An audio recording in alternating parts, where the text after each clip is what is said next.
A paz do Senhor para todos, que Deus em Cristo continue nos abençoando grandemente na semana que se inicia.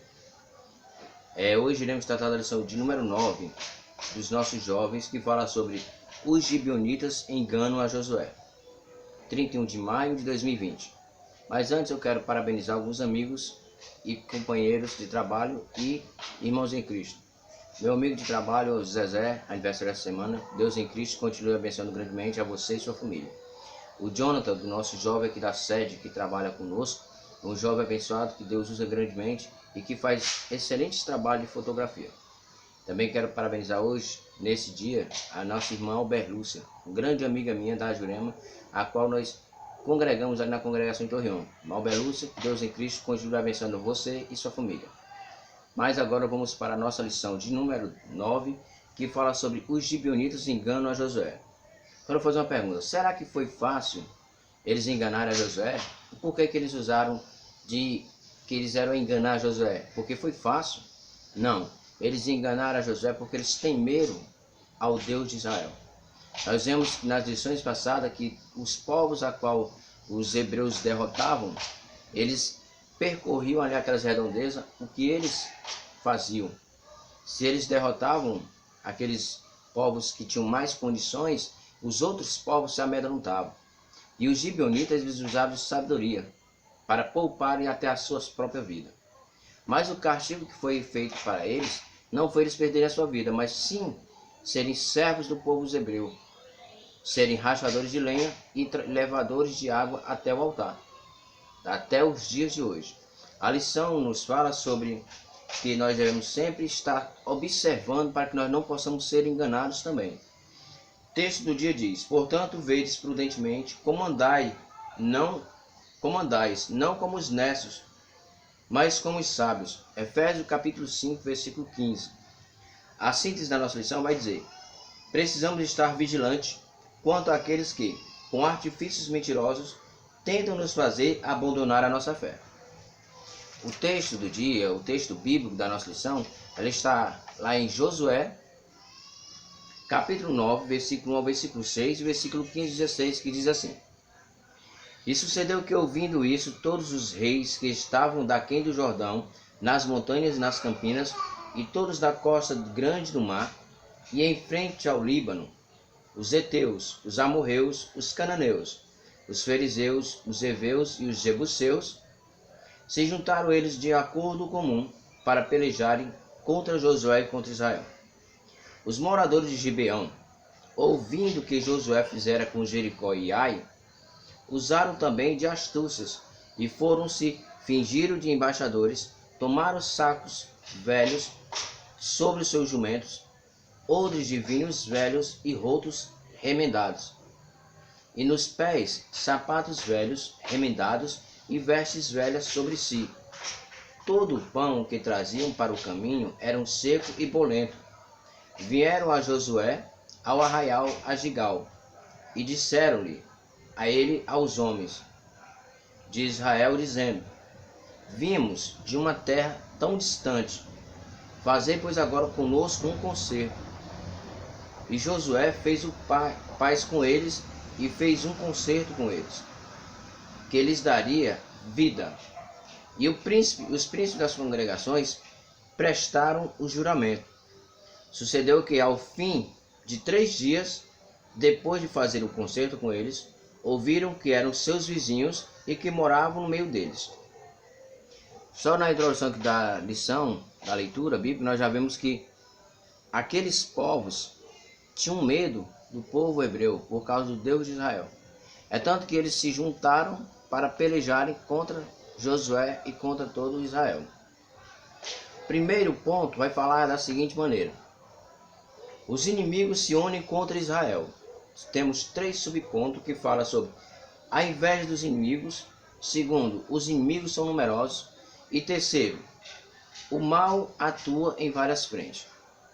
Nesse primeiro ponto nós vemos aqui que a inveja dos inimigos. Versículos 1 e versículo 2, ele vai falar que no capítulo 9 do livro de Josué, tem isso com a notícia das vitórias dos hebreus sobre os habitantes das terras.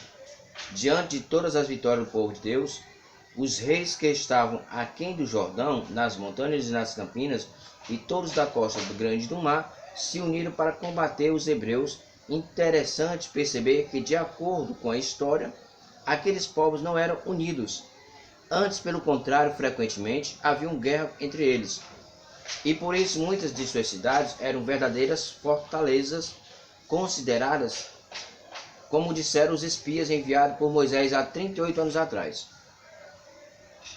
Mas agora, quando a bênção de Deus prometida aos patriarcas estava para chegar, um levante organizado ameaça a marcha triunfal do povo do Senhor. Na verdade, tal coligação vai se repetir constantemente na trajetória dos israelitas, desde aqueles tempos até os dias de hoje, odiernos. A igreja do Senhor, igualmente, passa pelo mesmo problema. O inimigo se une para desestabilizar a obra do Senhor. Primeiro ponto, subponto aqui, nós vemos que por invejas, eles ouviram falar das derrotas da cidade de Ai e de Jericó. A de Jericó, que era mais numerosa, mais fortificada para a época, sofreu uma grande derrota. E eles souberam daquele feito do povo hebreu. A cidade de Ai foi diferente. A princípio, os hebreus perderam a guerra por causa do anátema, na lição passada, como nós falamos, do anátema. O pecado de Acã fez com que o povo perdesse a guerra. Mas quando eles tiraram do meio deles o anátema, o que aconteceu? Eles foram lá e guerrearam e venceram novamente. Por quê? Porque o anátema havia sido tirado do meio do povo de Israel. Mas quando aqueles reis souberam que o povo hebreu marchava triunfantemente para conquistar a terra prometida, a qual havia sido prometida por Deus, o que aconteceu? Eles se reuniram entre si, formaram os seus exércitos para guerrear contra o povo de Israel. Nós vemos aqui na lição que interessante é que eles eram povos que constantemente estavam brigando entre si. Eles não tinham paz, eles tinham inveja uns dos outros. Mas quando veio o inimigo, que eles viram que não dava para guerrear contra eles, o que eles fizeram? Entraram em acordo, fizeram uma reunião entre os reis daqueles povos e pelejaram, fizeram um grande exército. Vamos imaginar que o exército dos heveus, dos heteus, estivessem ali 2.000, outro 3.000, outro 4.000, 5.000, 6.000, daria um exército muito grande. Isso é um subponto próximo. Mas só adiantando, se eles se unissem contra o povo hebreu que tivesse uns 5.000 guerreiros, o povo hebreu facilmente seria esmagado. Mas o que acontece? Que quando Deus está na frente, nada e ninguém pode parar. Do mesmo jeito somos nós hoje. Se eu e você, que temos Deus no coração e praticamos a palavra de Deus, a verdade que habita em nós, nós nunca vamos ser derrotados. Por quê? Porque quem vai na frente é o nosso general de guerra. Se nós colocarmos a nossa vida nas mãos do nosso Senhor, nada vai nos abater. Vai sim ter problemas, dificuldades, mas nada vai te abater, porque quem está com você é o Todo-Poderoso. Diz assim também que 38 anos atrás, os espias que Moisés havia enviado, eles disseram, olha, que as cidades são fortificadas, são grandes, são numerosas, os exércitos são mais poderosos que o nosso. Mas quando Deus promete, o que ele faz? Ele cumpre. Pode passar 30, 40 anos, 100 anos, até 200 anos se preciso for, mas a promessa que foi dita para os patriarcas vai se cumprir, porque o próprio Deus é que vai dar aquela terra de presente para eles.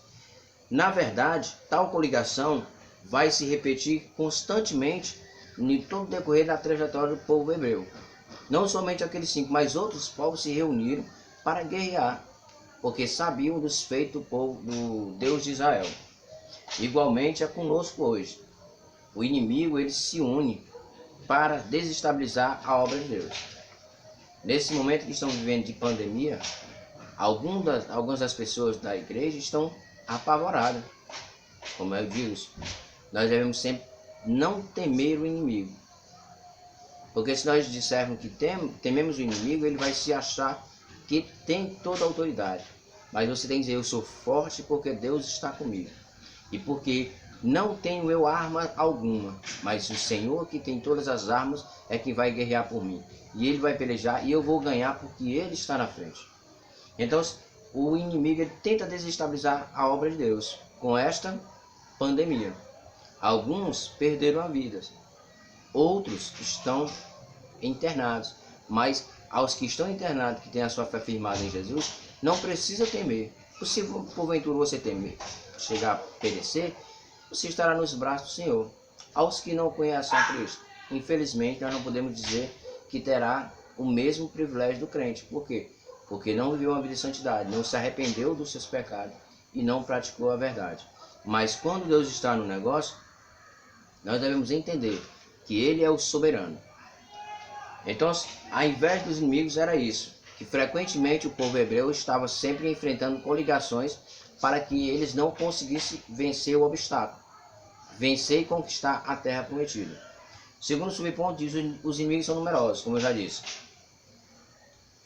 Impressiona a descrição da quantidade de povos cananeus a oeste do Jordão que se uniram contra Israel. Certamente, a qualidade dos guerreiros desta coligação superava facilmente o exército dos hebreus.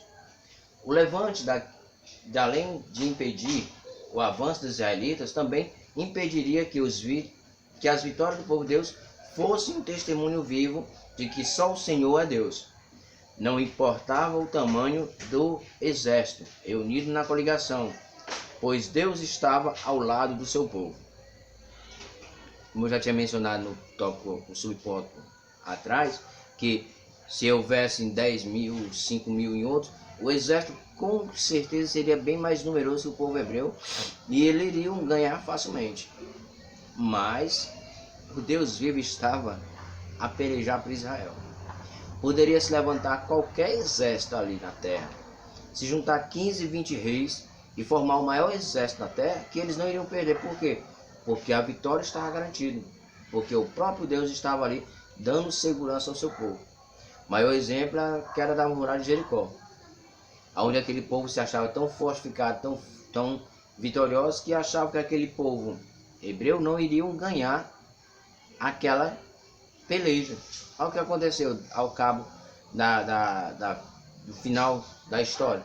Eles pereceram porque o povo hebreu tinha o general de guerra, tinha o Senhor na sua frente. E tudo isso aconteceu para que o testemunho do povo hebreu viesse a contar para os dias de hoje. Porque o testemunho do povo hebreu é o que nos fortifica hoje para que a nossa fé esteja firmada em Cristo Jesus. Por isso que diz que aquele testemunho é para saber que o Senhor é Deus e que não importava o tamanho do exército, nem reunião de coligação, pois Deus estava ao lado do seu povo, assim como está nos dias de hoje. Deus está conosco. Basta que nós venhamos o quê? Fazer a vontade de Deus. E o que é que Deus quer de nós? Ele quer que nós vivemos em santidade, que nós sejamos santos como Ele é santo. Então nós devemos sempre mostrar o verdadeiro testemunho hoje. Então se o povo de Deus dava testemunho, porque Deus estava com eles, e nós devemos dar um bom testemunho, para que as pessoas vejam que outrora nós éramos falhos, nós não prestávamos para nada, mas que agora, com a decisão tomada em Cristo, nós hoje somos diferentes. E nós somos agora vitoriosos porque nós damos um bom testemunho de que Jesus Cristo salva e liberta o mais vil pecador, a qual eu e você éramos. Assim como Paulo diz, Paulo também era o pior dos pecadores, mas Deus teve misericórdia dele e fez com que ele virasse o quê? Um verdadeiro pregador do gentil, a qual hoje nós estamos. Somos alcançados pela graça do Evangelho de Cristo através de Paulo. Então, o nosso Deus, ele está sempre à frente das batalhas, como um testemunho vivo de que nós podemos vencer. Basta que nós sejamos fiéis até a morte, fiéis até a vinda de Cristo. Terceiro subponto diz: o mal atua em várias frentes. O inimigo também atua em várias frentes. Os cananeus se juntaram para combater Israel de um modo ardiloso, mentiroso. No Novo Testamento, a palavra grega que corresponde à astúcia é complicado esse nome, paranalgia, do qual igualmente pode significar artimanha, sagacidade ou sabedoria ilusória ou falsa. E foi usada quando Paulo expressou sua preocupação em Corinto que os coríntios fossem enganados pelos inimigos, da mesma forma que Eva. Eva foi iludida, Josué também, e nós, se quisermos vencer o mundo e a carne e o inimigo, precisamos estar vigilantes. Quando ele fala aqui nesse subponto que o mal atua de várias frentes. O inimigo ele tenta de todas as maneiras a nos tirar da presença de Deus. Tenta nos fazer desistir da caminhada. Ora, mas como é que nós vamos desistir da caminhada? Nós vacilando. Quando nós vacilamos, nós estamos desistindo da caminhada e negando a nossa fé em Cristo. E pelo contrário, nós não devemos fazer isso. O inimigo ele usa de artimanha, de sagacidade, ele usa de todas as artimanhas para que você venha cair nos laços dele. Então nós devemos ter o máximo de cuidado para nós não sermos enganados. Como diz aqui que Eva foi enganada pela serpente, foi iludida. Aí naquele diálogo entre Deus e o homem, quando Deus pergunta o que aconteceu, o que fez, ele diz, jogar a culpa em quem? Na pobre da Eva, na pobre da mulher. Como hoje em dia, infelizmente, muitas pessoas enganam aos outros e jogam a culpa em outra pessoa. Porque acha mais fácil jogar a culpa nos outros. Não tem a coragem de assumir aquele seu erro e assumir a sua responsabilidade. Então, se o mal ele atua em várias frentes. Então, nós devemos ter o máximo de cuidado. Assim como Josué também foi enganado, nós devemos estar vigilantes para que nós não venhamos ser enganados. Enganados por quem? Por seitas e heresias que pregam doutrinas erradas. Doutrinas que não tem nada a ver com a doutrina e a fé cristã. Porque nós cremos no Senhor Jesus Cristo como único e suficiente Salvador. Então nós devemos ter o máximo de vigilância para nós não sermos enganados como muitas pessoas são. Segundo ponto diz, astúcia dos gibeonitas. Primeiro, segundo e terceiro subponto vai falar sobre as aparências enganam, a armadilha é descoberta, a manutenção da aliança. O terceiro subponto é bem interessante, que nós vamos entender como Deus é misericordioso. Diz, primeiro subponto, as aparências enganam. Os gibeonitas fizeram uma encenação a fim de seduzir o povo de Deus. Eles se disfarçaram muito bem, a ponto de enganar um general experiente como Josué. Os ardilosos gibeonitas utilizaram um excelente figurino, uma linguagem humilde, pretensa e piedade. A melhor safra dos seus vinhos e odres remendados, além do pão mofado. Outros itens apetitosos, valorosos da sua gastronomia, pois está escrito: então aqueles homens israelitas tomaram da sua provisão e não pediram conselho da boca do Senhor. O inimigo das nossas almas também utiliza a mesma estratégia dos gibeonitas. Ele nos mostra sempre o lado bom das coisas. E Josué e o príncipe de Israel deixaram-se levar pela aparência, cometendo um grave equívoco e pagaram um alto preço. Nesse primeiro ponto aqui, quando as aparências enganam.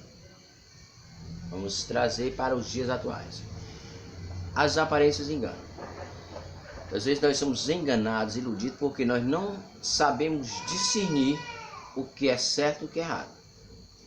Quando Josué foi enganado aqui, foi que o povo usou da artimanha, da mentira.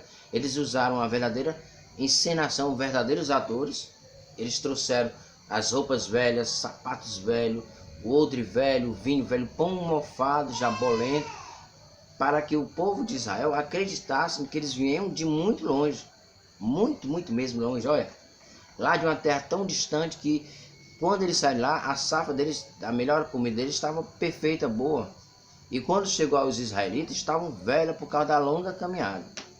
Eles enganaram facilmente a Josué, por causa disso, por causa que as aparências enganaram.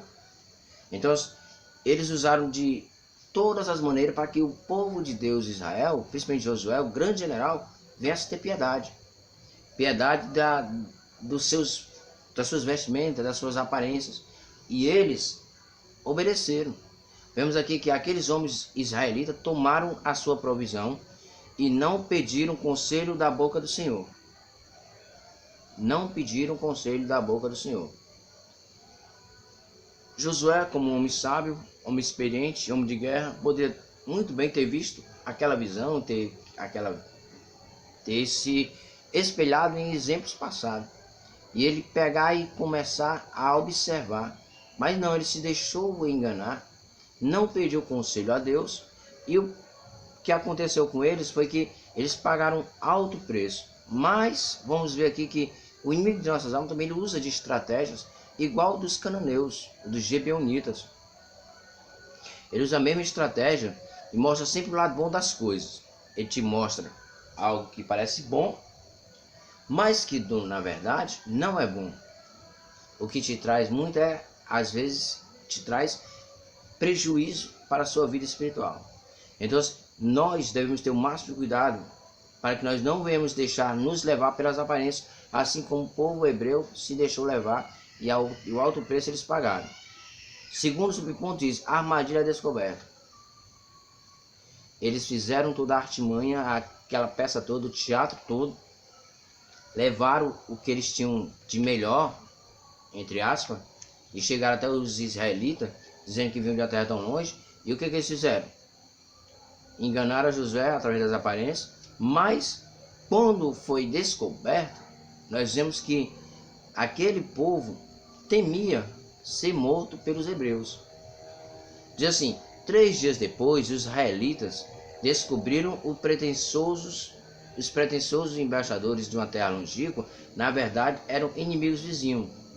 Desolado, o povo reclamou contra os príncipes da congregação. Entretanto, diferentemente dos outros episódios de murmuração no ministério de Moisés, Deus aqui não ficou irado, porque a indignação era justa. Os príncipes da autoridade e submissão estabelecer a respeito incondicional à liderança, desde que essa se conduza no centro da vontade do Senhor.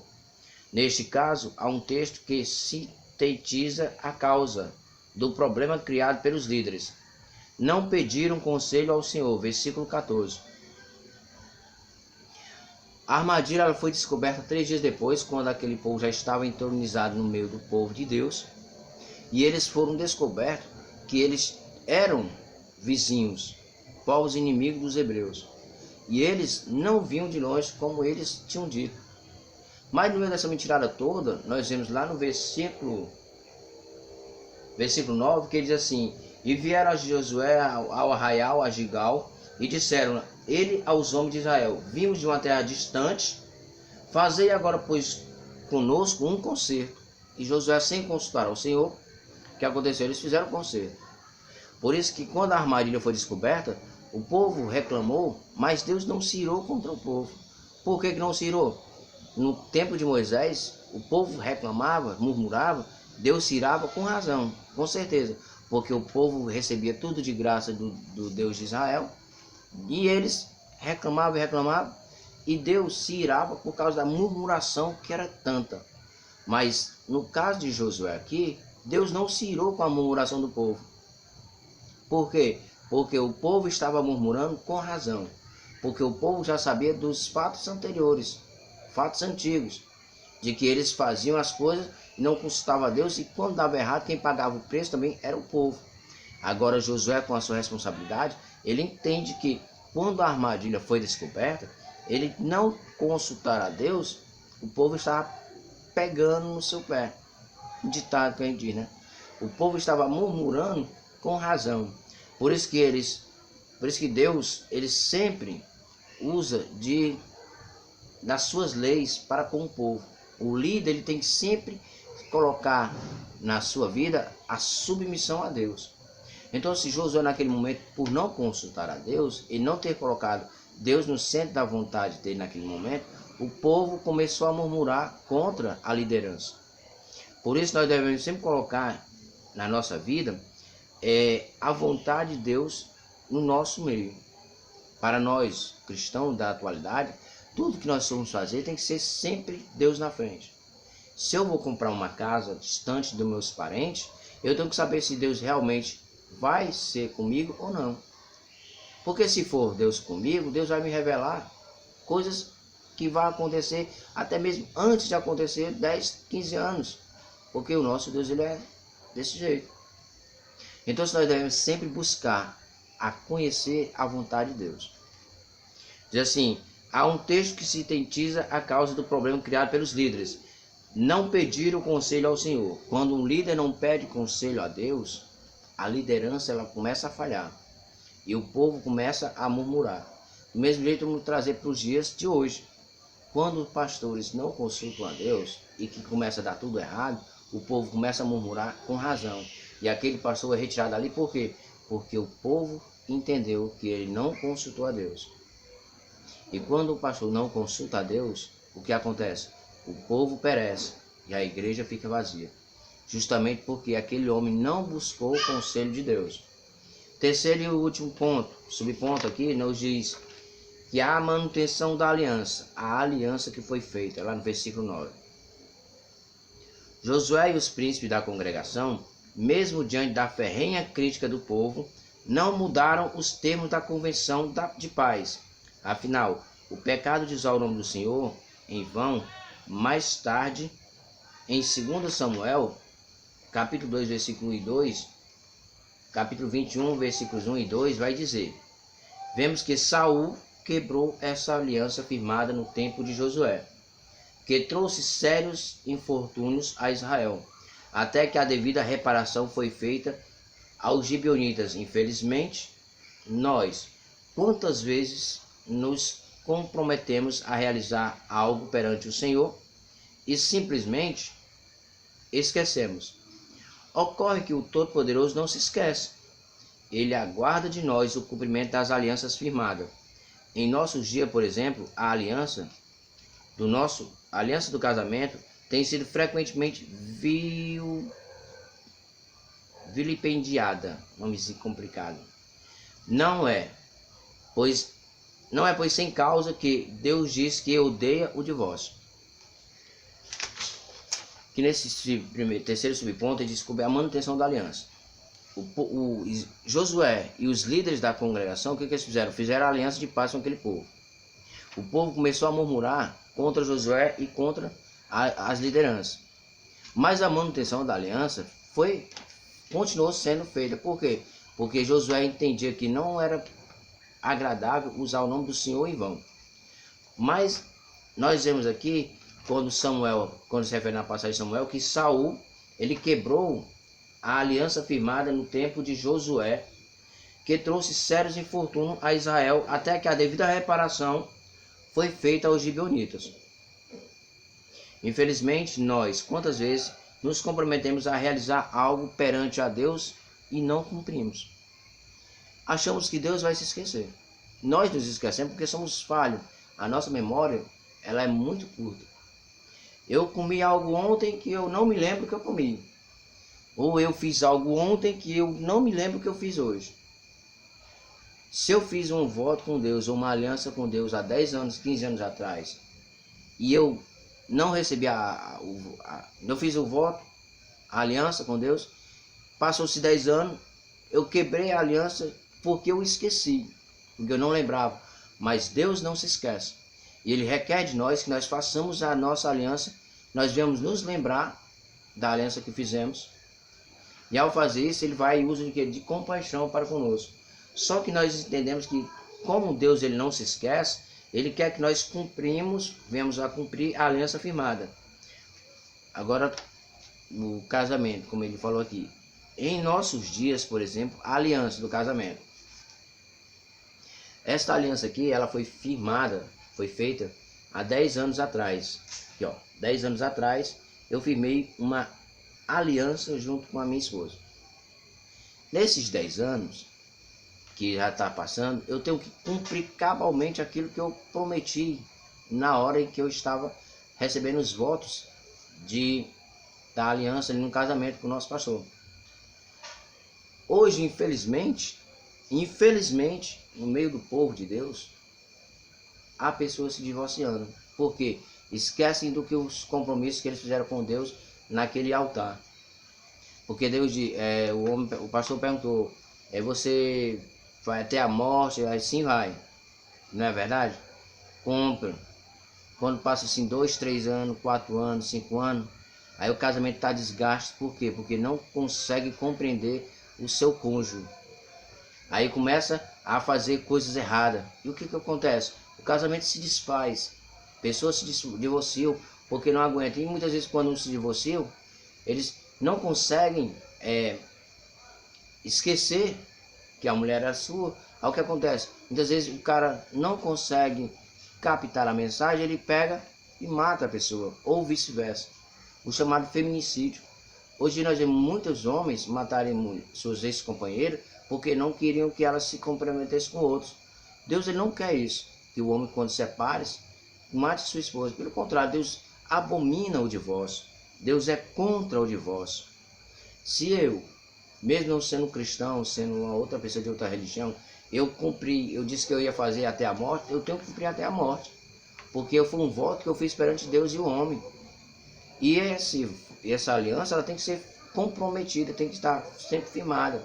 Por isso nós devemos sempre ter em mente, quando nós vamos procurar uma companheira ou uma namorada, sempre colocar Deus o quê? No centro. Hoje, infelizmente, muitos casamentos nas igrejas evangélicas não são bem sucedidos, porque os jovens, eles só veem a atração física, e não vê a atração espiritual. Então, quando o jovem põe seu coração em procurar uma jovem para namorar e futuramente ser sua esposa, ele tem que colocar Deus no controle e Deus na frente para que tudo possa ocorrer perfeitamente bem durante o seu casamento, para que o seu casamento tenha sucesso. Isso aqui é um assunto para o nosso irmão do Departamento da Família, o presbítero Eugênio, que é o líder do Departamento da Família. Ele trata sobre esses assuntos.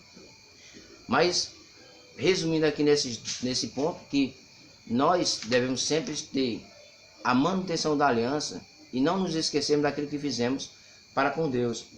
Terceiro e último ponto diz: uma história de juízo e de misericórdia. São 3 subpontos também, como ele vai falar. Os gibeonitas são punidos. Segundo subponto, a significativa aliança. Terceiro ponto, bênção no lugar da maldição. Esse terceiro ponto aqui ele é bem interessante. Por que ele é bem interessante? Porque nós vamos ver que a maldição que havia ali sobre aquele povo torna-se uma bênção. Vamos lá, primeiro ponto aqui diz assim: os gibeonitas são punidos. Versículo 19 e 20, lá na frente, que nós não vimos aqui, mas quando nós vamos ler a revista, irmãos, vou dar um conselho a vocês. Não leia somente o texto bíblico. Se o capítulo de Josué é o capítulo 9, você lê do capítulo 1, versículo 1, até o versículo final, até chegar ao 10º, para que você possa compreender o contexto da lição e você poder entender o que a palavra está lhe dizendo ali, o comentarista quis passar para nós. Os gibeonitas são punidos, né? Quando viu que havia sido enganado, Josué ficou o quê? Bravo. E naquele dia, Josué deu-os como rachadores de lenha e tiradores de água para a congregação e para o altar do Senhor, até o dia de hoje, no lugar em que escolhesse. Tudo porque o príncipe das congregações não consultaram ao Senhor.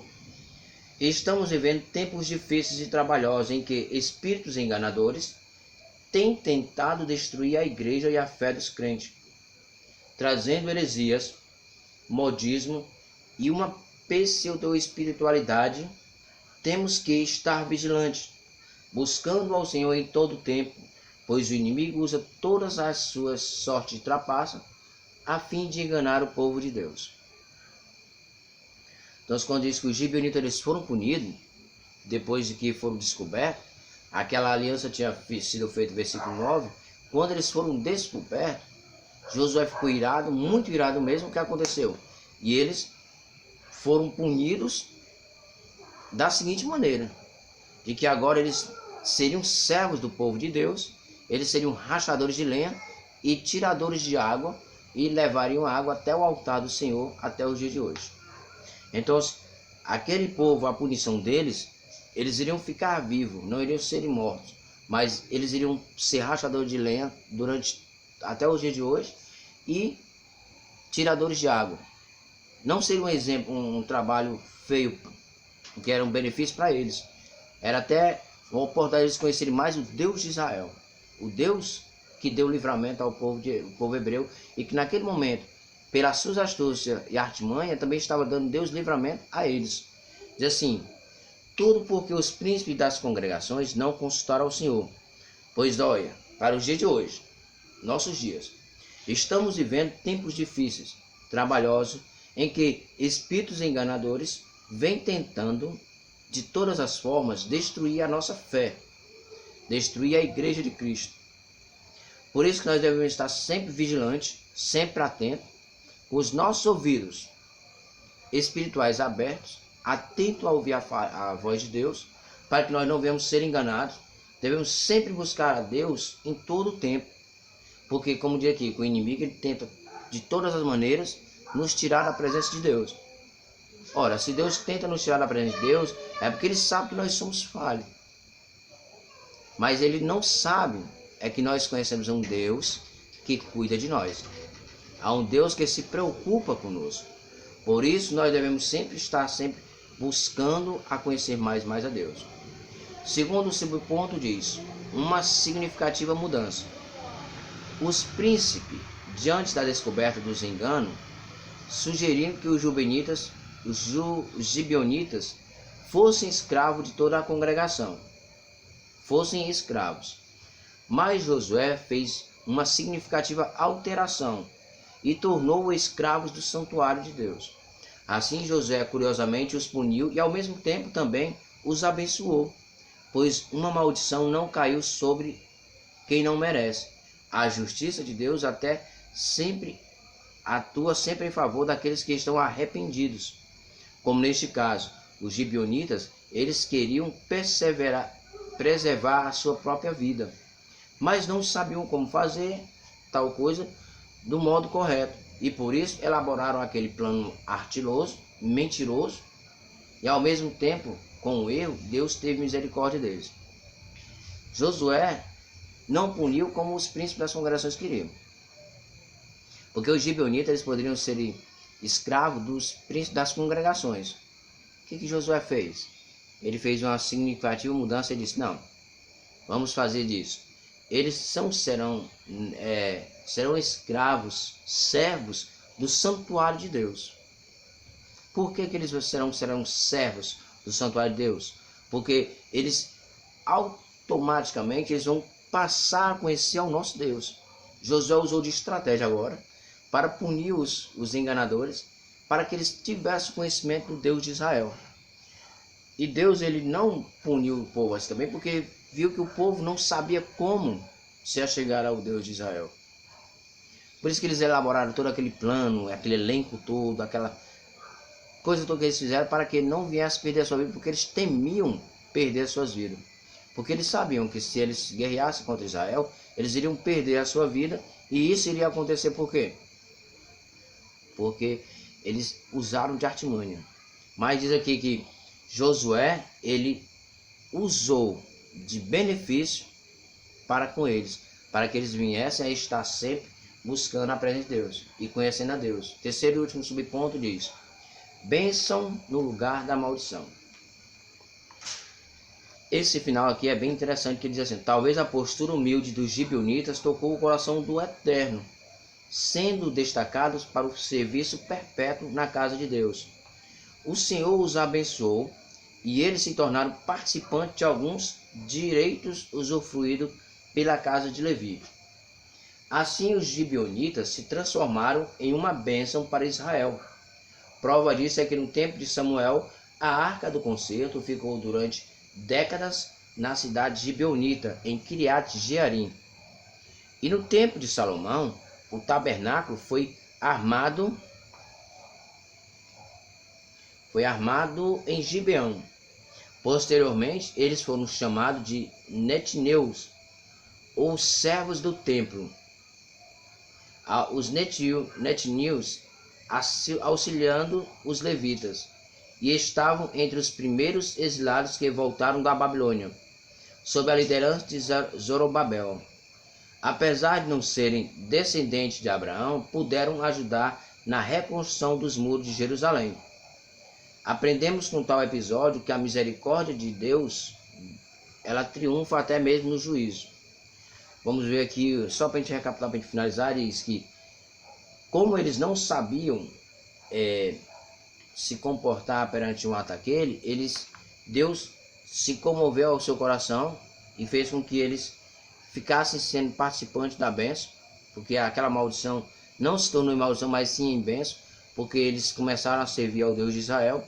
Isso fez com que eles se viessem a cada vez mais ser participantes da obra de Deus. Lá no finalzinho nós vemos que os chamados netneus, servos do templo, ou netnis, auxiliando os levitas, estavam sempre entre os primeiros exilados que voltaram da Babilônia. Apesar de não serem descendentes de Abraão, puderam ajudar na construção do muro de Israel, de Jerusalém. Então, se nós aprendemos com esse episódio que a misericórdia de Deus, elas caem até mesmo no juízo. Então, para nós, no dia de hoje, nós devemos sempre buscar a conhecer mais a palavra de Deus, para que nós não possamos e nem venhamos ser enganados, ser iludidos por falsas heresias, por seitas que pregam, modismo que chegam à nossa igreja, por coisas que vêm trazer prejuízo para a obra do Senhor. Então, que nós possamos, a cada dia mais, buscar a presença de Deus. E nós temos aqui a conclusão que diz, para nós concluirmos, a história do gibeonita nos ensina importantes lições. Uma delas é que jamais devemos tomar qualquer atitude sem antes consultar ao Senhor. A segunda é que precisamos estar sempre atentos às ciladas do inimigo, pois ele é ardiloso e suas mentiras podem nos impedir de herdar a terra prometida pelo Senhor, a Nova Jerusalém. Como eu já disse, sempre costumo dizer que nós, como cristãos, quando aceitamos a Jesus como Salvador, nós devemos permanecer fiel até o fim. Porque o inimigo, ele nos conhece, ele tenta nos tirar da presença de Deus para que nós venhamos perder esta terra prometida, a nova Canaã celestial, as bodas do Cordeiro, onde um dia nós podemos estar lá. Certo? Vamos sempre buscar meditar na palavra de Deus. Que Deus em Cristo continue nos abençoando grandemente. Amém? E a Radacinha aparecendo ali, ó. Que Deus em Cristo continue nos abençoando grandemente. E que no próximo domingo nós iremos trazer a lição de número 10, que fala sobre a luta dos hebreus no tempo da conquista. Que vocês possam meditar. Ai, Jesus. Meditar na palavra de Deus nessa semana todinha, para que nós possamos ter uma aula maravilhosa. Amém? Dá tchau, Radassa. Não, ela quer sair, ó.